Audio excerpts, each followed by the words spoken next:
to Face to Face dito sa TV5.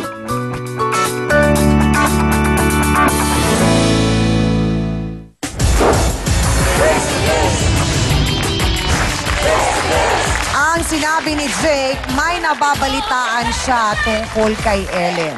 So ano yun? Ano yung mga nababalitaan mo kung kaya't parang nasira yung tiwala mo, ganon? Kasi lagi may narinig po ako sa iba na pag binibigyan Mga ilang taon na kayo nagsasama nun? Bago pa lang? Hindi po, magpa-5 years na po kami nun.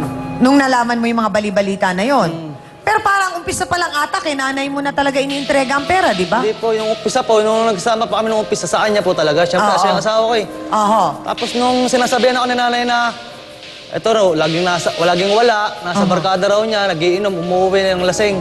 Tapos nagbibingo pa. Sabi ko na, ikaw na lang maghawak ng pera. Bakit ba? Bakit hindi mo alam kung nasaan siya? Anong oras ang trabaho mo?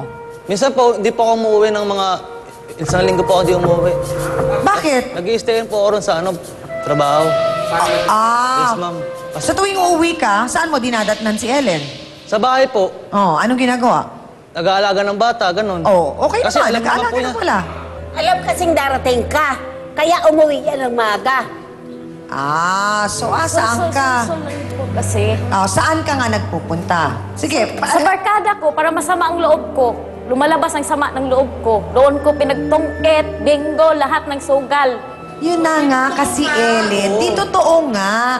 Kasi nga, binigyan mo nga sila ng dahilan para makumpirma at tuldukan na totoo yung mga sinasabi ni nanay. Kumbaga, kung sinasabing nagsusugal ka, di sana pinakita mo, pinatunayan mo hindi, nanahimik ka sana sa bahay, nagganchilyo ka, o naggawa ka ng espasol.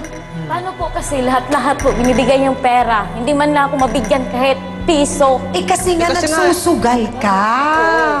Ellen, ang naging problema mo kasi, hindi ka inaabutan ng pera. Ba't hindi ka nagtrabaho? Ba't pinili mong mag-tong-its at mag-bingo na lang? Eh, hindi ko iniisip na magtrabaho. Di ba kaya ka lumayas doon sa probinsya, nagpunta dito para Nalapit magtrabaho? na lang ako kasi sandali lang pera. Magtrabaho pa ako. Matagal magkapira. Ay, te, iba ka? Okay, ikaw na talaga. You're the one. Ikaw na. Ako nga nagtsatsaga 12 oras nagtatrabaho para magkapira. Oh my God. Gusto mo malaman anong oras ako gumigising, te? 3:30 ng umaga. Para pumasok sa trabahong 5:00. Ikaw, te, anong oras ka gising? 10:00. Wow, sarap ah. Sabi nga ni Mr. Fu, ikaw na. The best ka, you're the one. Hindi naman prinsipe ng Brunei ang napangasawa mo. Na may gintong pinto. Oo. Na pwede pati mong- kasilyas ay ginto. Oo, na pwede mong tunawin at pagkakitaan. Yung may-ari ng Kasi alam mo noon, kala ko kasi mayaman ka. Yun para Naku ako! Wala ka pa rin.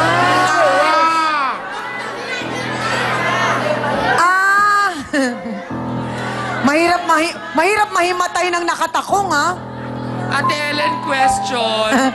Chang, Medic, pakitulungan si Hans. Baka kailangan ng BP muna. may tanong Huwag ako mag-init ang ulo mo. Relax Hindi, lang, relax may tanong lang. lang ako kay Ate Ellen. Paano mo inakalang mayaman siya? Kasi po, Ilang may- nakilala mo siya? Konduktor nga siya, di ba? Kasi po, kasi Baka kaya siya nga nagpakalabit kay Kuya. Kasi si Kuya yung mimi-ari yata nung bus.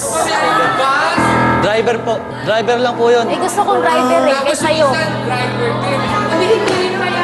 Ano yon, Ate Ellen? Gusto ko pang driver kasi may pera. Ikaw, wala. Wala kang panglamon sa anak natin. Okay, Direk. Alis lang ako. Bibili ako ng halo-halo. Punta ako dun sa baba. Bibili akong halo-halo. Grasya, kaya mo ba ito?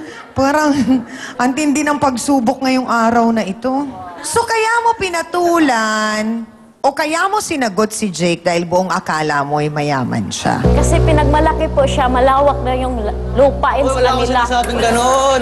Wala. Malawak na yung lupain sa kanila. Kaya ako naman, tanga, naniwala. Wala. Gusto niya talaga makahanap.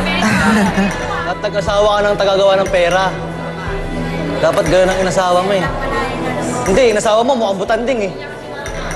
Mga endangered species na eh. Hindi ako nagdadrug, sir. Oh, yun ang isa pang problema daw. Hindi po ako magdadrugs. Kulang din yung inaabot mo kasi may bisyo ka din. Hindi, ma'am. Hindi, sir. Umiinom po ako pero hindi po ako nagdadrugs.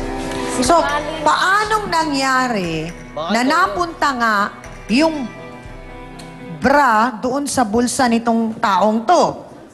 Saan sila galing? Tama ang tanong ni ate.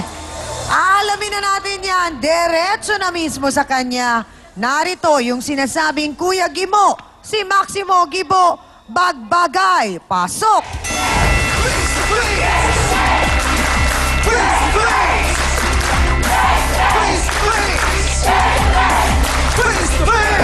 Sandali lang, pakiawat! Malaki na Kuya Gimo! So paano po napunta sa bulsa nyo yung bra ni Ellen?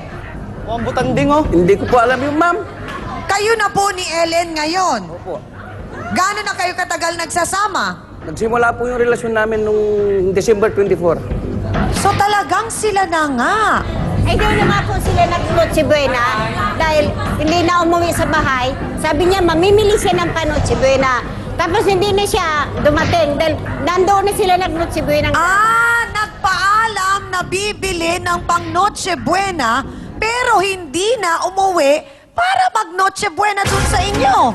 Abay, saan nga nag-Noche Buena? Yan ang aalamin natin sa kapanahunan ngayon. Magbabalik po ang Face to Face. Sinala ako yung pangalawang anak ni Helen, anak mo. Sinungaling Tita ni ka. Prince siya. Huwag na kasi kayong mangailam. Dahil lang sa babae yan, matuto ka lang sa kasunod sa akin. Miss Amy Perez would like to thank the following: Dr. Steve Mark Gan of GAOC Dental Clinic, Salon de Manila, Watercolors Makeup, Gloss Nails, Giscavelli Eyewear, Dr. Manny and Pai Kalayan, Wade. Hans Mortel would like to thank the following: Dr. Ariel Recto Dabalus, Nail Necessity, Head, Foot and Body Spa, necessity for your body and soul. Face to Face would like to thank the following: AXN Time and Sports Shades, F101, wear your needs. Home Appliances by Minami, galing ng quality. Ito ang tunay na masarap. Select Soy Sauce, kaya toyo pa lang, ulam na. Ito ang bilhin. Prime Rocks Bleach, ang bleach na di masangsang. Mabisa na, mura pa, gawang Pinoy.